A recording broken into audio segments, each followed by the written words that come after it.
Hello friends, आप सभी को माँ देवी चैनल में स्वागत है। फिर से मैं आ गई एक नए ब्लॉग के साथ। आज मैं बताऊंगी सुरेंद्र को माँ वैष्णो देवी ने किस प्रकार से साक्षात दर्शन दिए थे, उन्हीं की कथा मैं आज सुनाने वाली हूँ। तो आप सभी सुनिए वैष्णो देवी की कथा।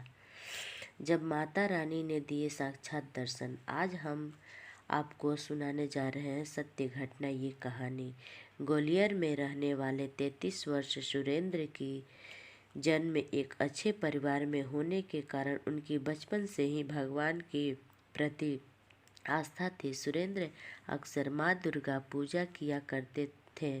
किसी भी कार्य करने से पहले माँ दुर्गा का नाम अवश्य लेते थे। साथ ही वो अक्सर माँ दुर्गा का पूजा पाठ भी करते थे।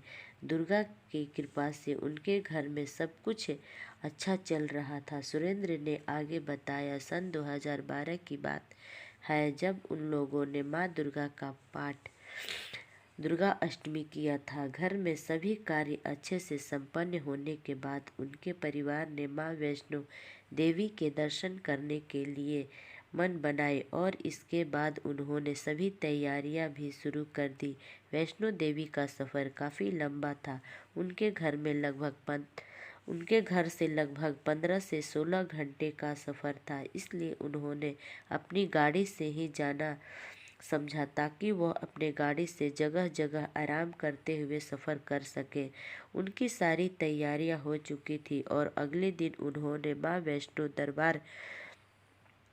दरबार के लिए निकलना था। अगली सुबह वो जल्दी उठकर वैष्णो देवी के लिए रवाना हो गए। पहली बार वे सब वैष्णो देवी जा रहे थे, इसलिए वे अपने साथ हलवे का प्रसाद बनाकर माता के चढ़ावे के लिए ले लिए थे। इतने लंबे सफ़र के बाद जब वे जम्मू कश्मीर पहुँचे, वहाँ पहुँचने के बाद उन्होंने थोड़ा आराम किया और वहाँ का मौसम ठंड था और सबको वहाँ का दृश्य भी स्वर्ग जैसा लग रहा था।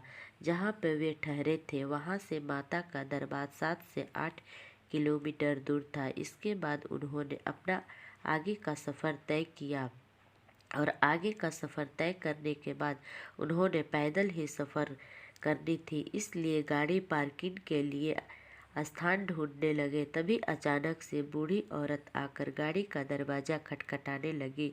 उन्होंने गाड़ी का शीशा नीचे किया तो उसने बूढ़ी औरत कहने लगी, बेटा भूख लगी है, कुछ खाने के लिए है तो दे दो। उनके पास खाने के लिए सब खत्म हो चुका था, बस उनके पास 2 ही सेव थे, तो उन्होंने बूढ़ी औरत को दे दिए और फिर वे जाने लगे। तभी बूढ़ी औरत ने फिर से आवाज़ लगाई। उन्होंने बूढ़ी औरत का आवाज़ सुनकर फिर से गाड़ी रोक दिया।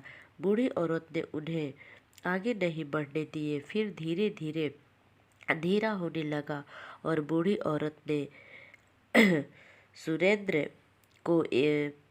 सुरेंद्र को एक तरफ गुस्सा भी आने लगा और एक तरफ कुछ समझ में नहीं आ रहा था और वह दूसरी तरफ वो बूढ़ी औरत का अपमान नहीं करना चाहते थे। तभी उन्होंने उसी रात वहीं पर विश्राम करना पड़ा।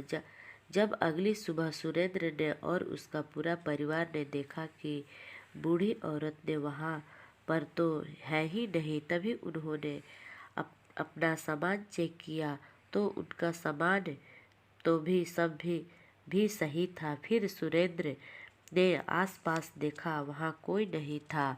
तभी तभी उसने खड़े होकर बातें करते उनके सब पता चला कि आगे में लैंडस्लाइड हुआ है। तभी उसने अपने सारे परिवार को बताई तो सभी के मन में उस बूढ़ी औरत को शुक्रिया अदा करने के लिए लालसा पैदा होने लगी। इसके बाद उन्होंने आगे का सफ़र तय किया। रास्ते में उन्हें फिर से वही बूढ़ी औरत नज़र आई और सभी ने उन्हें शुक्रिया अदा किया। तो बूढ़ी औरत ने फिर से उन्हें खाने के लिए मांगा, लेकिन उनके पास तो चढ़ावे के अलावा कुछ नहीं था।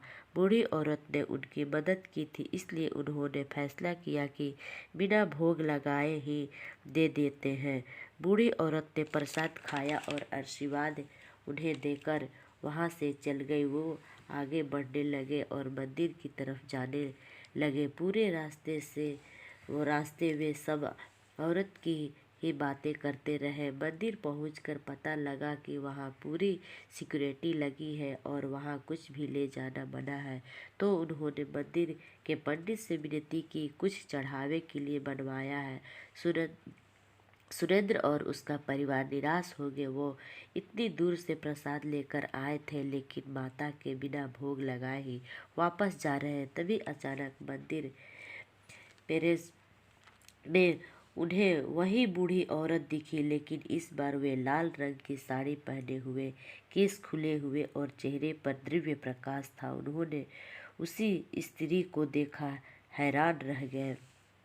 तभी उस स्त्री के पास गए तो उस स्त्री ने पूछा, बेटा किस किस लिए निराश हो? उसने कहा, माँ, हमने तो प्रसाद लाए थे और माता को बिना भोग लगाए ही वापस जा रहे हैं।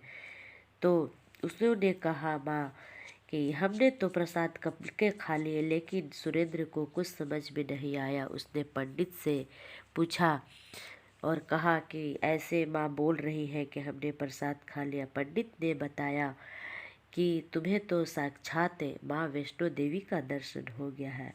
इस प्रकार से सुरेंद्र को माँ वैष्णो देवी ने दर्शन दिए। और आज का ब्लॉग के इतना ही था वीडियो और कहानी। और मेरे लाइक कीजिएगा, सब्सक्राइब कीजिएगा, बेल आइकन को दबाइएगा और कमेंट में ज़रूर बताइएगा कि ये कथा कैसे लगी और सुरेंद्र को माँ देवी ने इस प्रकार से दर्शन दिए। धन्यवाद दोस्तों।